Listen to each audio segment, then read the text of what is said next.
Ladies and gentlemen, magandang umaga po sa buong Pilipinas, sa mga mahal kong mga Pilipino. Ang balita po natin ngayon ay segue muna tayo sa ibang topic. Ang ating pag-usapan ngayon, wala pa ring pag-asa na magiging 4-star si Milencio Nartates.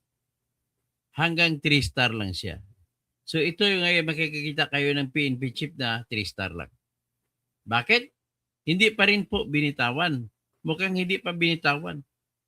Direktore ang hindi pa siya nag-retire.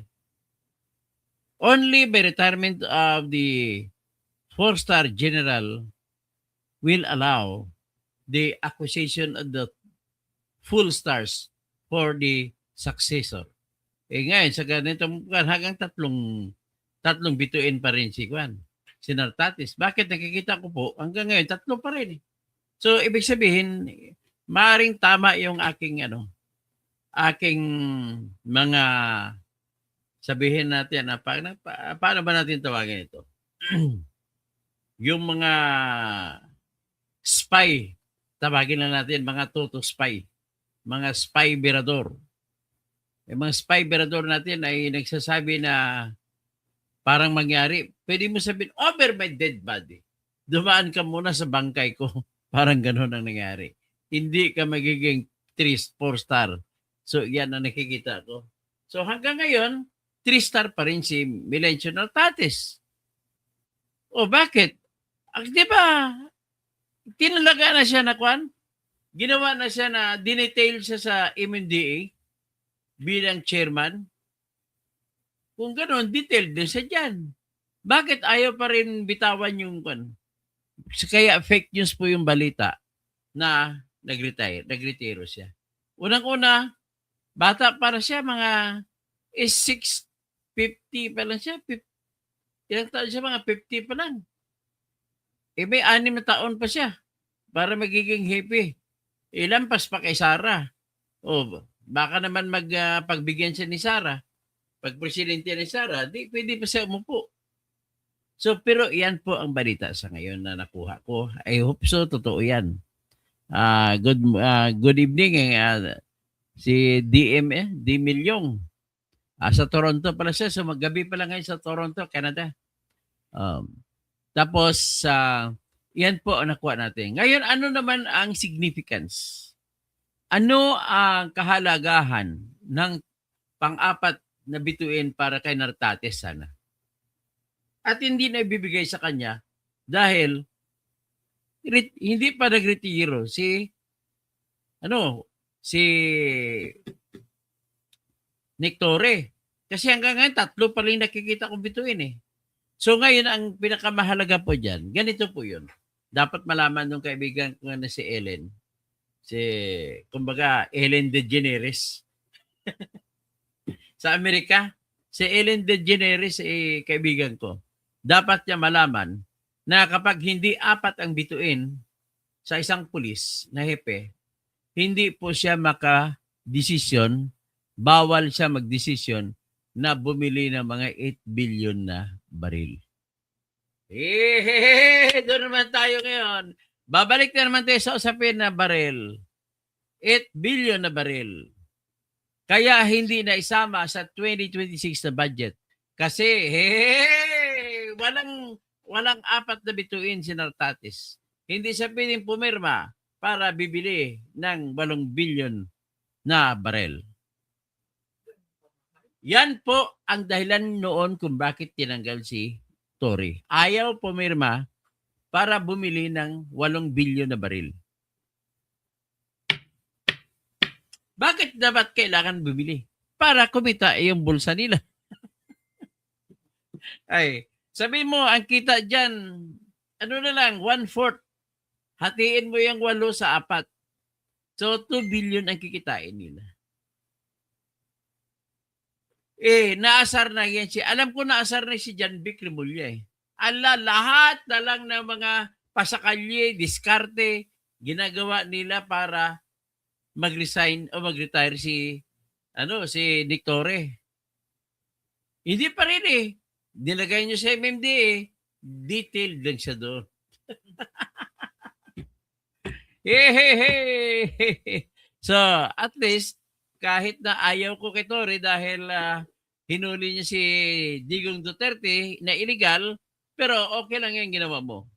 Don't ever leave. Parang kanta na, ano, kanta na, sino bang kumanta nun? Si Gilbert Humperdinck ba? O si Tom Jones? O si Polanca? Paul Anka. Sabi ni Paul Anka, don't ever leave me. Don't say goodbye. Ay, nako. Ben Sarvi. Sir, good morning. Can you tell something about the case of Lau B. Attorney Kausig? Sige. Ngayon, ito ngayon siguro, I will treat this total. Yan naman ang malaking balita ko. This time, I want you to know what really happened in this Lau versus Kausing case. Ako yung kinasuhan dyan. Pero bago ko ikikwento yung Lau, ngayon sasabihin ko sa inyo na mayroon pa akong isang dating kaso. Sinampahan po ako ng kaso ng isang OFW na engineer. Nag-umpisa po ang kaso ng OFW na engineer nung kinuha ako na abogado ng isang OFW na babae na pinabuntis niya. At pinakasalan niya kahit na may asawa na siya. So in other words, makita niyo yung sitwasyon na may bigamy sa kabila. At saka, nagsampa rin siya ng tinatawag na para makaligtas siya ang target ng abogado niya, nagsampa sila ng petition for declaration of nullity of marriage sa babae. Ang theory ng lalaki na yon ay pinikot lamang daw siya ng babae, kaya hindi siya pwedeng ikulong sa sala na bigamy. Yan ang nangyari. So ngayon, ako naman, mapusok ako damdamin ko, masyado akong emotional. Sa awa ko, umiyak sa akin ang client ko na babae. Sabi niya, sir, binabastos naman po pagkababae ko.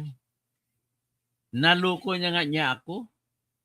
Tapos, sasabihin niya ngayon, magchichismis siya sa mga barkada namin na nanutok daw ng baril tatay ko para pakasalan niya lang ako. Hindi naman totoo yan. Kumbaga, itong lalaki, siyempre, may sexy si babae. Nasa abroad siya, nakalimutan niyang misis niya. Ito naman si babae, may itsura din si lalaki, nahulog. Yan ang kwento. Yan ang tinatag na Waterloo ng mga babae na dapat magiging matatag kayo sa dibdib nyo. Kaya kita nyo, kahit anong habol ka ng habol kayo, pogi. Nasisira naman buhay nyo. Yung kaligayahan nyo, sandalian lang yan habang nandun kayo sa abroad. Pag uwi nyo, ano pag gagawin nyo? O kung nabuntis ka, baka naman makukulong ka pa, parusahan ka ng babatuhin sa Saudi Arabia. Ganun kaigpit sila doon eh. Hindi pwede magsama ang mga lalaki babae doon na walang bendisyon ng kasal. Gumagalang naman sila sa relihiyon ng iba na hindi Muslim. Kaya ganun ang nangyari. Yung aking client, hindi ko nabanggitin pangalan, ay umiyak sa akin. Iniyakan ako. Kahit sa abroad siya tumatawag sa messenger, umiiyak. Sabi ko, bakit ano naman ang iniiyak mo? Kasi po sir, yung lalaki nung pakasal sa akin, pinamalita sa lahat ng mga kaibigan namin na pinikot ko lang daw siya. Kaya wala akong karapatan magsalita. Hindi pa nagbibigay ng support sa bata, sa anak nila. Di ako naman, asan ba ginawa? Ano ba ginawa? Kasi ang ginawa po, nagsampa pa ng petition na ipadeklara null and void o baliwala sa batas yung kasal namin kasi pinikutulan doon siya. Sa mata ng babae na ginanon, nabiktima muna nga siya. Tapos sa pahabol-habol, malaking ayaw ng babae. Yung ganun sasabihin mo siya naghabol-habol sa lalaki. Pangit yun. At saka, ang nangyari kasi kung bakit siya nagsampa ng kaso, kasi po, nagsampa na rin ako ng bigamy. Nagsampa po ako ng bigamy sa criminal court. At nagsampa rin po ako ng tinatag na VAUC, Violence Against Women and Children. Kasi hindi siya, kasal sila, bigamy, dahil may kasal, may una ng asawa ang lalaki. Pagkatapos, ayaw magbigay ng, kahit ang kinikita niya sa abroad bilang engineer, umabot 800,000 kada buwan, kasi nagtatrabaho siya sa oil, no? So malaking sweldo talaga ng mga engineer na doon sa mga sa mga oil rigs. So ngayon, ayaw niya bigyan ng parang pinaparusahan niya yung babae, ayaw niya binibigyan ng ang anak nila ng support. So, naawa ko, 2 kaso sinampa ko. Yung bigamy at saka yung VAUC. So, ang ginawa naman ng abogado niya, nagsampa naman ng petition para palabasin nila na in good faith yung lalaki kasi pinikot lamang ng babae. At tinakot pa ko ng lalaki kung hindi pakasalan, kesyo ganun, kwento na lang yun. So anyway, what happened then is, nahulog ang damdamin ko. Sobrang awa ko sa client. Yan ang mali ng mga abogado na makikinig sa akin. Kung kaya ninyo, iwasan ninyo na mahulog ang damdamin niyo sa mga client ninyo. Kasi yan, diyan pumapasok po yung disgrasya at nananaig po ang emotion kaysa ating pagkatalinuhan natin. So, with that, ang ginawa ko, nakasalanan ko sa batas, bawal po kasi sa batas natin sa Family Court Act na ibuyagyag o i-publish ang petition for declaration nullity ng marriage. Bawal. Ako, na-publish ko sa Facebook. Ayun, kinasuhan ako. So, sa madalit sabi, pinarusahan ako na 1 year suspension sa pag-publish ko sa Facebook ng petition for declaration nullity ng lalaki. Ngayon, nagdepensa ako sa Supreme Court. While it is true that it is prohibited under the family court, but it is also not prohibited kasi nagsampa rin ako the same facts. Nagsampa rin ako ng kaso na bigamy, criminal case. At sa ilalim ng Constitution, the trial must be impartial and public trial. Speedy, impartial, and public trial. So, SIP, speedy, impartial, and public trial. Sinabi ng Constitution, public trial ang criminal cases.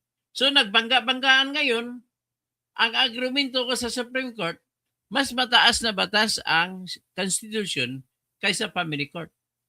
Wala din ako magagawa at nag-utos din ng Supreme Court na suspindihin ako 1 year. Okay, nandun na tayo. Nag-file ako ng motion for reconsideration. Wala rin. Tapos, ito na naman. Dahil makabayan ako sa Coronadal, South Cotabato. Isa po yan sa mga probinsya o lalawigan na sakop ng Region 12. At ang Region 12 na DSWD ang may hawak ng pera na ginagasta at pambili sa lahat ng pagkain na ibibigay doon sa lahat ng mga Maranao nandun sa Marawi City kasi tumatakbo mga Maranao at may gera sa Marawi. Yan yung tinatag na Marawi Siege. So, ang mga libu-libong mga Maranao na nakatira sa Marawi City, nilagay sa ibang lugar at binibigyan ng gobyerno ng pagkain. At ang pagbili nila ng mga pagkain, nakita ko naman overpriced. Ang pagkain na ang halaga niya ay 300 pesos lamang ay binenta nila ng 515 pesos. So, 200 plus kada pack ang kinikita ng DSWD. Kasama yan sa DSWD ay yung congressman na deputy congressman namin sa amin sa South Cotabato na si Ferdinand Dinand Hernandez. So, siya naman po ang may utok dyan. Bakit? Kasi po, ang supplier na nanalo na hindi man lang, wala man lang bidding-bidding, ay yung kapatid niya na may-ari ng tinatawag na mall, ang pangalan ay Takurong Fitmart. Yan ang nag-supply ng pagkain na napakamahal. Ang kada pakete ay naging presyo na 515 pesos. Na dapat ang totoong presyo ay wala pang mga 300 pesos lamang. In other words, halos kalahati ang kinita. Ngayon ang tanong, ilang pakete ang binili ng DSWD para sa mga pagari, tanong, so mga maranaw, mga pagaritano, yung mga kapatid natin. Pasensya na kayo, nagsasalita ko ng salitang Maranao kasi doon ako nag-aral sa Mindanao State University, Marawi. At siyempre, mga kaklase ko, roommate ko, mga Maranao. So, I got to learn their dialect. Well, shall I call it language rather than dialect. So, yan po ako. Ngayon, bilang pasalamat po sa mga residente ng Marawi na mga Maranao, ay siyempre, hindi ako nakatapos ng pag-aaral kung wala yung Mindanao State University na kung saan tinuturing ko na mga Maranao ang may-ari ng Mindanao State University. So with that, binanatan ko na naggumawa ako ng reklamo na plunder. At kinasuhan ko si Congressman Dinand Hernandez kasama ang kanyang kapatid na si Maria Virginia Ledesma Villarreal na may-ari ng mall dahil sila nag-supply na walang bidding-bidding at mahal. Tapos kinasuhan ko rin ang hepe ng DSWD Regional Office number 12. At nakita ko yung kontrata nila talagang rig. May kuha ko ang mga papel kompleto ako. So, ang mali ko lang doon, sabi ng Supreme Court, ay ganito. Sinampa ko kaso nga, nasa Coronadal pa ako noon, nang dumating ako sa Maynila, sinampa ko yan sa Office of the Ombudsman na ang kaso ay noong January 31, 2019. So, nung sinampa ko doon, pero bago ko sinampa ng January 31, 2019, pinablis ko pa rin sa Facebook. Ibig sabihin, Facebook pa rin ako nagkakamali.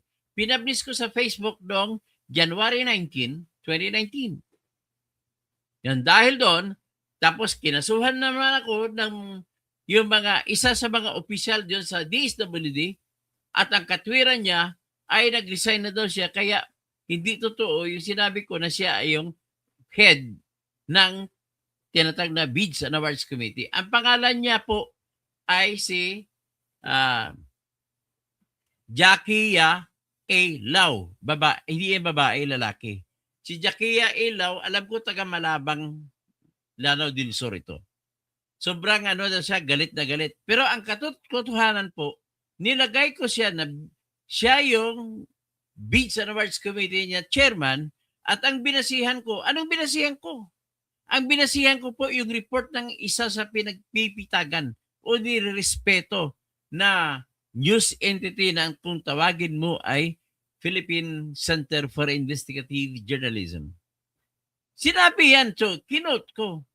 Ngayon, ang ginawa naman, ito namang si Attorney Gilbert L. Makatangay ay siya po yung nag-imbestiga na taga-Integrated Bar of the Philippines. Sa kanyang report, nagsinungaling daw ako nung sinabi ko na chairman ng Bids and Awards Committee si Jackia A. Lau. Ngayon, ang tanong, nagsinungaling ba ako? Nung binasihan ko naman ay Philippine Center for Investigative Journalism? Nakakalungkot po, maling-mali po ang desisyon ni Gilbert Makatagay. Ikaw, Gilbert, because of you, na-disbar ako. At sinunod kasi ng Supreme Court ang iyong findings. Alam naman natin, yung Supreme Court hindi man lang inusisa kung tama ang findings o hindi. At dahil doon sinunod ang iyong findings, sabi ng Supreme Court, reprimand lang sana, tapik sa balikat lang sana ang kasalanan mo. Ang parusa. Kaya lang, nasuspindi ka na nung una, kaya dinisbar ka. Yan po ang dahilan kung bakit ako na-disbar. Ibig sabihin sa pakikipaglaban. At least hindi ako kagaya sa ibang abogado na disbar, nagagaw ng asawa ng iba. Hindi ako na-disbar dahil binulsa ko ang pera ng client. Hindi ako na-disbar dahil sa pagtraidor sa mga kliyente. Wala po. Wala. Kaya yan po dahilan ko bakit ako na-disbar. And then, na-anunsyo ang disbarment ko sa panahon ng mga February 2. Although yung decision na tanggap ko January 31, ay binalita sa mga TV, nabasa ng nanay ko. Ang nanay ko po ay 88 years old.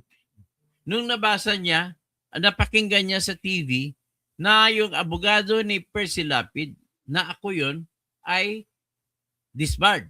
Tinanggalan ng lisensya. Yun po ang kasalanan ko. Pinablis ko po. At hindi ko naman kasalanan yun, yung ginagawa ni Gilbert Makatagay, presidente siya ng IBP Batangas. Gilbert, kung makinig ka sa akin, this will last until your death. Yung konsyensya mo, ikaw ang pumatay sa nanay ko. Nang dahil doon napanood ng nanay ko na disbar ako, natumba na lamang siya, nalagay sa kama. That was February 3 or February 2. Tuloy-tuloy na hindi na nakabangon. Dinala ko na lang sa ICU. Naibenta ko po yung mga pinundar ko ng mga bahay at lupa. Kulang pa rin pambayad sa ospital. Namatay ang nanay ko June 21, 2023. Isang araw matapos yung anniversary ng wedding niya sa aking tatay. Ng June 20, 1964 sila kinasal.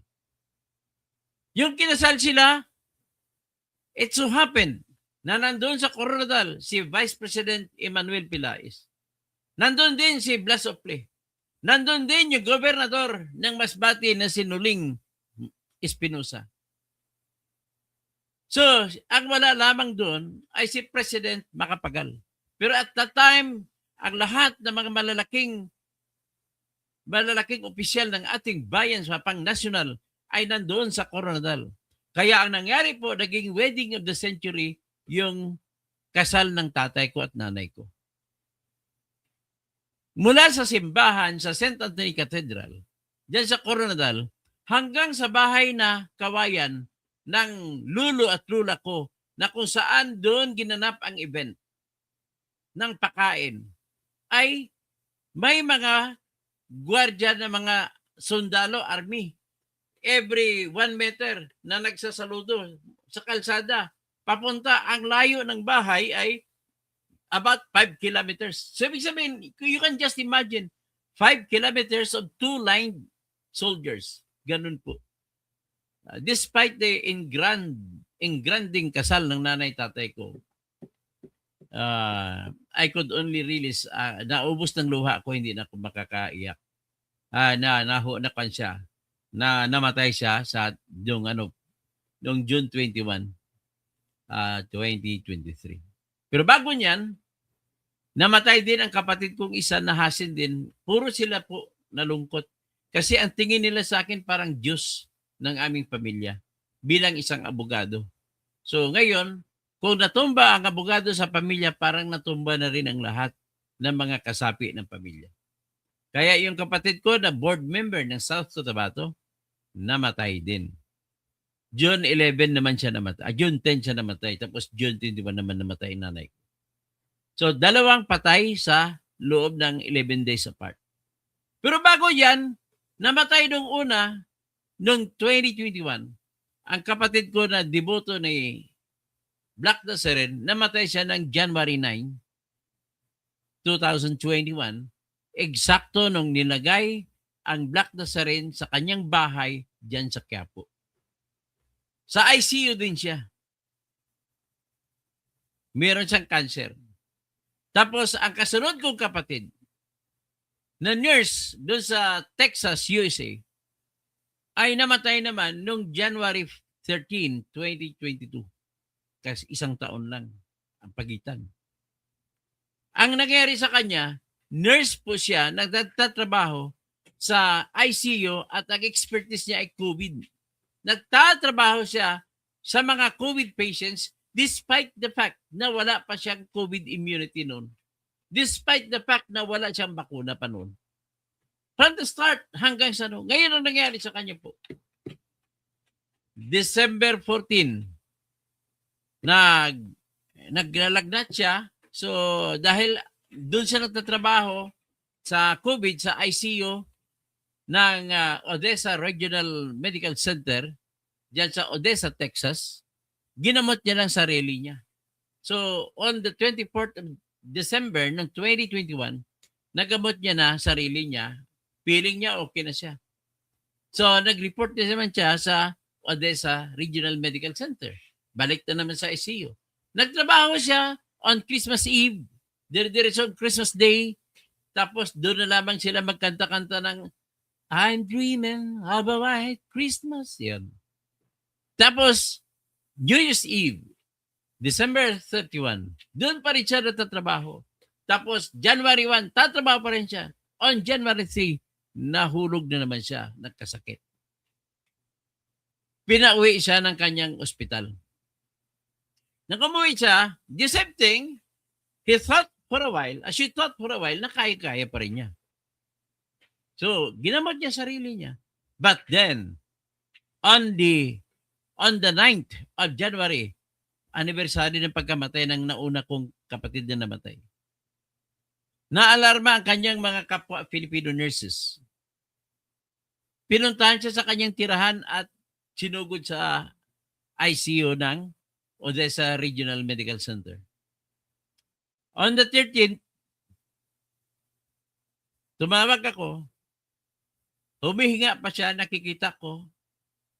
Yung gandang mukha niya nakita ko. Habang humihinga, humahabol ng hinga. Kinakausap ko siya. Nasa ako noon, nagtatrabaho ako bilang abogado. Nandun ako sa dagat ng El Nido, Palawan. At ang aking trabaho, pinagpunta doon ay para isalba yung mga katutubo doon na mga tagbanwa sa El Nido. Inagaw kasi ng mga kumpanya ng Ayala ang isang isla doon na kung tawagin mo Intalula Island. Nandun ako sa dagat. Mabuti malakas sa signal. So, wala. Nakita ko yung hanggat sa huling paghinga ng kapatid ko.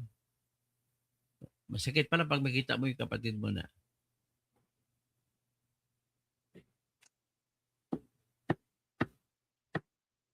pasensya na.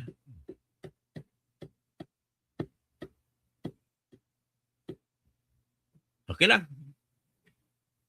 Thank you. I just remembered it.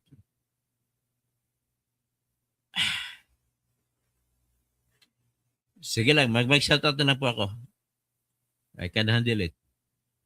If you don't mind po, Sir Toto, may I follow up sa question po, ano pong position po ulit ni Jackie Yalao for my recitation lang po later sa domestic laws. Okay. That time, nung sa report, sa factual gathering ko, nakabase po doon yan sa, sinabi ko kanina sa Philippine Center for Investigative Journalism. It is a very reputable news organization. At sinabi doon ang pwesto niya ay, chairman ng Beach and Awards Committee. Tapos yung member niya sa Beach and Awards Committee ay, yung isa si Emerita Dizon. Yung isang member niya ay si Muhammad Faiz Zarif. Tatlo sila. Ngayon, ito yung findings ng PCIJ. Maraming kontrata po ang involved dun. It was not only that contract awarded worth almost 600 million, awarded to to Tacorong Feed Mart without a bidding. Kasi nga emergency daw. So, according to Jackie Alao, nag-submit po siya ng certification na pinirma naman ng akusado rin. Inakusahan ko na si Regional Director Zoraida Tanggol Taha. Siya po yung Regional Director ng DSWD. Siya pumirma sa certification na during the time of the bidding for the supply of these food packs set B to the Maranao Muslims in Marawi City, hindi na daw siya, certified na hindi na siya Bids and Awards Committee Chairman. However, the relief from the position of being the chief or the chairman of the Bids and Awards Committee happened on September 12, 2017. Which means, from September 11 to the earlier times, siya yung chairman ng Bids and Awards Committee. So with that, yung mga bidding na sinight ko as part or parts forming the integral parts of my complaint, ay siya ang chairman ng Bids and Awards Committee. Yan ang sitwasyon. So there were 2 transactions na siya yung chairman. Assuming correct yung certification, hindi na siya chairman doon sa last transaction. Pero, do I deserve to be punished? I hope that Marvic Lunin is listening to me, or Alexander Gismondo is listening to me. Why are you allowing yourself to depend on the findings of the investigators of Integrated Bar of the Philippines na mali-mali? Although, ang aking nakita doon, somebody told me, pinreject din ako ni Bantag during that time. Galit na galit sa akin si General Bantag. Namigay daw siya ng pera. At kinausap niya yung congressman namin. Sila nagtulungan para matanggal ako. Ang akin pong proof na tinrabaho ako ay bakit sa dami-dami kong disbarment cases sa IBP, nagkasabay-sabay decision ang 4 na disbarment cases at ang lahat unconscionable pa, giving me punishment in the level that I do not deserve. So kita mo, they all ganged up on me. Pinagtulungan nila ako. So yan po nangyari. Ibig sabihin po, binayaran si investigator Gilbert L. Makatangay para gumawa ng ruling na ako ay nagsisinungaling. Will you allow that did I commit the act of dishonesty? Unang-una may basihan ako. PCIJ. But then,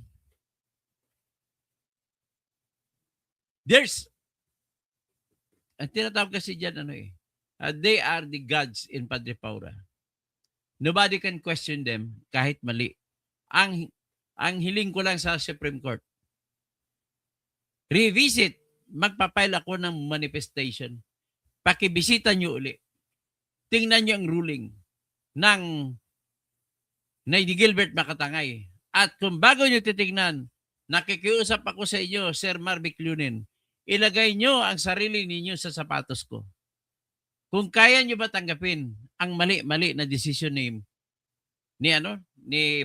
Gilbert L. Makatangay? Tapos, nagsiservisyo pala ako ng disbarred na ako. May dumating na order. Ang gumawa naman ng desisyon ay si Sir Marvic Lunin. Disbarred for the second time. Ano ang rason? Akalain mo yung ginamit na kaso na yun, yung kaso ngayon ay iyon ang kaso na sinampa ng aking client laban sa isang doktor doon sa Butuan City. Kumbaga, ang awayan ay sa gitna ng mga taong dinimulis, mahigit 200 sila. Laban sa isang doktor na may-ari kuno ng lupa doon sa Butuan City. Ang awayan sa gitna nila, anong papel ko doon? Tagagawa lamang ako ng reklamo nila. Anong sinabi niya? Anong ganon-ganon? Wala akong in-inject doon. At ang isang sinabi doon, isang akusasyon nila na si Judge Escatron nakatanggap ng 16 million para lamang magpalabas ng utos na ipadimulis ang mga tao. Ano kasalanan ko ron? Ngayon, ito naman po, parang binago po. Nakikiusap lang ako sa iyo, Justice Senior, the most senior Justice Marvic Leonen. Nakikiusap lang ko sa iyo. Bakit hindi mo po tiningnan ang katotohanan na hindi ako kasapi sa kaso? Hindi ako kasali sa kaso, pinarusahan niyo ako.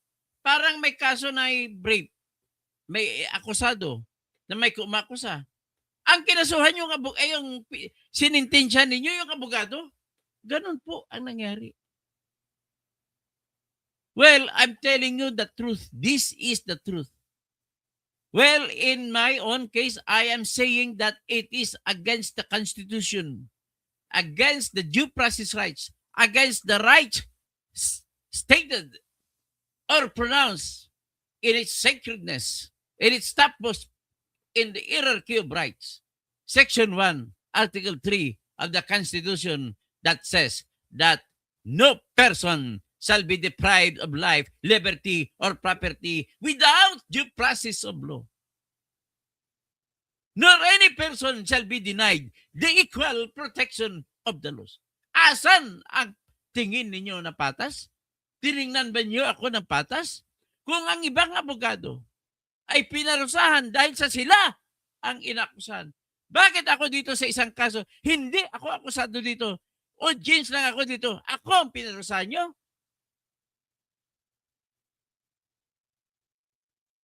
You can take away my license, but you can never take away my mind and my intelligence as a lawyer.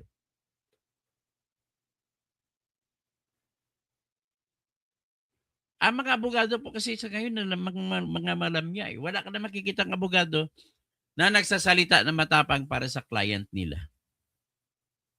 Lawyers are supposed to be trained to speak for their clients. Ang daming mga abogado ngayon, tamimi, takot. You are born and trained to be a lawyer to the extent of risking your license. That is the true lawyer. And I'm proud until now I have reached this stage. I have won so many cases, although I lost my own cases. Maraming tao, maraming abogado ang nangangarap na maabot ang aking inabot. Pasalamat na ako dun. Just like the principle of former Supreme Court Chief Justice Lourdes Sereno. Sabi niya, I'm proud. Nakaabot ako, naging Chief Justice ako bago mo lang natanggal. So, it's just a matter of mindset. I do not look at my fall, my disgrace, as something to be ashamed of. It is actually my record, and it is my pride. Tatanong lang ako, bakit? Nasubukan niyo na ba madisbar? Ganun lamang ang panlaban ko sa mga kapwa ko na mga abogado. Kung nakulong man ako, do not be despaired. Bakit? Gamitin nyo yan na pangyabang ninyo. At kung magsalita ka, kung may bayabang pang tao sa harap mo, sagutin mo lang yan. Isang tanong lang yan. Bakit? Nasubukan mo na bang makulong? Ganun lamang yan. Lahat naman ng hero natin nakulong ah. Pinatay pa nga. Si Rizal. Si Bonifacio. Pinulong ni Aguinaldo. Sinintensya ng patraidor. Kaya, hindi talaga ako believe sa mga Kabitin nyo na mga mga magdalo na yan. Mga traidor ang tingin ko sa magdalo. Kasama na Estrillanes dyan. Ang magdiwang, diyan ako naghahanga. Kaya huwag kayong mag-alala. Tira lang kayo na tira. Don't be afraid that if that is your fate, so be it. May pare. Nakakita ng pag-ibig niya na mahal, mapilitan siya alis sa pagkapare. So be it. If that happens, why not? Let us be prepared for whatever fate that may befall on us. Ganun lamang po rin ako. Mas masama pa nga ibang nangyari yan, namatay, di ba? Nakita ko, 2 tao na nakita ko na nagla-live, binaril. Hopefully, hindi mangyari sa atin yan. Although, hard-hitting naman ang aking well, what kind of vlogger will I be if I will not just speak the truth? Ganun lamang po.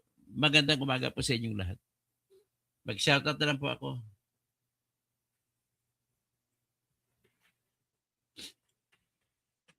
Si Pastor Rodi Rabi. Magandang umaga po, Pastor. Thank you for always praying for me 24/7. Si Benz Harvey Ramirez. Sir, good morning. Okay. Nagbati, nagtanong ka kanina, sinagot ko. Pasensya na, na-trigger ang kwento mo, na ungkat ko tuloy ng konti ang aking buhay. Si Dimilyang, Paul Anka, ayun, kinanta ko pala sa Don't Ever Leave Me. Si Rolando Hoxon, si Toto, magre-retire na yun si General Torre, konting araw na lang. Huwag na lang siya mag-retire. Kung gusto ko, huwag na siya mag-retire. Kasi gagamitin nila ang kapangyarihan ng 4-star para bumili ng maanomalya na 8 billion na baril. Yan lang naman pinag-umpisan lahat yan yung baril na 8 million So Rolando Hoxon, 2 sweldo natanggap niya, PNP at hindi. Isang allowance lang yun. Sweldo pa rin sa PNP. Hindi po siya nagsisweldo dyan. Bawal po yun sa batas. Magdoble sweldo. Designated lang siya dyan. Angelo Dadula, host, lasing ka ba? Hindi po ako lasing. Mark Carlson, sa Tropang Pinoy. Hello po, just show your live. Salamat po. First time here. Salamat po. Well, you're very much welcome. Sa Helen Bagyo, naimbang bigat. Naimbang nga bigat kada kayo amin. Tapos si Mina. Good morning po, attorney. I'm so sad. Denver Relacion. Mina, I'm watching from Brunei. Ay, maganda pa. Dapat magdasal tayong lahat.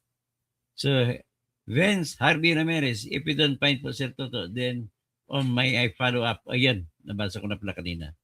Si Inday Sang, new subscriber watching you every day. Salamat po, nag-subscribe kayo.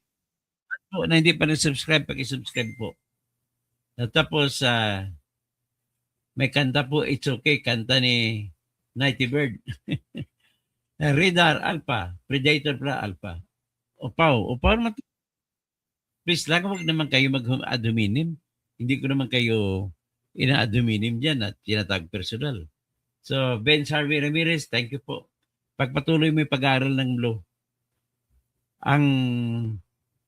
the best tactic in studying law, you write all what you read. Do not read and memorize. You cannot memorize them all. In my experience, I took the bar only once. Ang ginawa ko lang po, sumulat na ko ng kamay ko. Sinulat ko lang. Tapos nung graduate ako ng 2005, what I did, ang lahat ng batas po, sinulat kamay ko lang. Hindi. Nag-rely lang ako sa aking tiwala na sa sarili ko, sapat na yung stock knowledge ko. So what I do need is the exact provisions of the law. Saka sakali na kailanganin. I did not memorize when I wrote all those provisions of laws. Pero nang tinanong na, kahit ng ilang beses pa sinulat ko, sumagot ako, ni ginamit kong batas. Correct po, up to the point kung saan ang period, kung saan ang colon, saan ang semicolon, lahat ng words.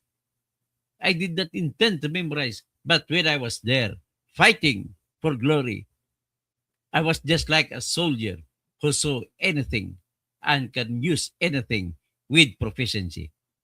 So, Bobby Cortez, good morning. Dr. Toto Kasing, stay safe. Salamat po. Tapos si Mix Parimar, attorney, ano sa pananaw mo kaya kaya ba nilang talunin? Hindi po naman tatalo si BP. Alam mo bakit anong unang sikreto ni Vice President? Ano po siya eh? Ang nanay niya, Jew. So sila, si Pulong, si Basti, si Sarah, ay mga Hudyo. Alam mo naman, mga special children of God sila. Yan lamang po masabi ko. So it's hard to defeat the special children of God. So then, Bilasyon, di ba may issue yan si Trillanes about WPS? Oh, si Trillanes ang pumunta sa China sa panahon ni Noynoy. Nag-away ka sila doon in really dahil doon eh. So ganun po ka-traidor si Trillanes. Kaya don't bother believing him in whatever he says. He's just like, ganito. Tinira ba niya si Bongbong?